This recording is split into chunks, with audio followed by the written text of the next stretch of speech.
I find going into knife stores the same as going into wine shops, totally overwhelming. How do you choose the right knife for you?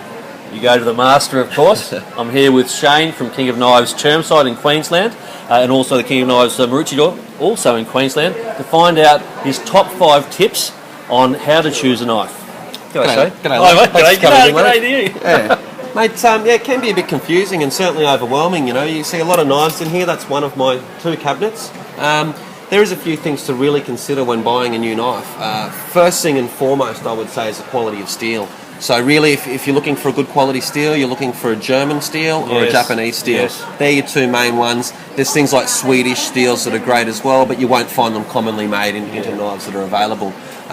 If you're looking, at your German and Japanese steels, you're sort of hitting the nail on the head there, and it's going to give you a good, long-lasting edge. If you don't go for that quality steel, you will have no edge retention, and you're forever sharpening the knife. You don't want that. No, not at all, mate. Secondly, you should look at where the actual knife's made. So, of course, if it's made in Germany or Japan, that's your top of the range. Yes. Failing that, you can get them made in throughout Europe or Brazil. Taiwan do some great knives, but mainly probably steer clear of China.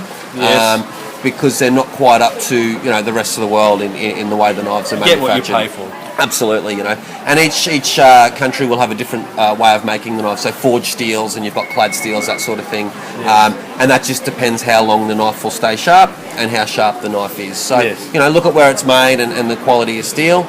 From there, you need to look at your budget. So you can see a lot of knives up here. I've got knives at $400. I sell knives for $60. Yes, they are all very good and a quality knife. But at the same time, you're going to get more bang for your buck if you go for that wine shop again, isn't it? Exactly, mate. Get what exactly. you pay for. So think about also when you go in what you're going to be using the knife for. Okay, we're not going to be carving a roast with a paring knife, so really try and suit. My wife tries to. Yeah, well, most it does happen a lot. We'll leave that. Yeah, the paring knife is a very popular knife in the kitchen. Yeah, it is. But it isn't the ideal tool for everything, and that's something to consider when buying a knife. Also, did I talk about budget? If you want to look at your budget, I wouldn't spend anything under sort of $60, and that can go upwards to $300 or $400. When you go to that cheaper end, generally you're getting a Chinese-made Chinese steel knife, and you're wasting your time. There's no doubt about that. Probably one of the most important things as well when you go in is the feel of the knife.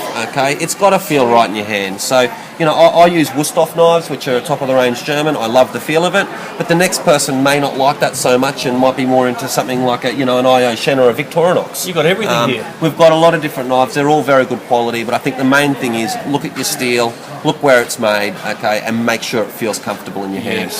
If you do, if you stick to those tips, you're going to get a knife that's going to last you a long time.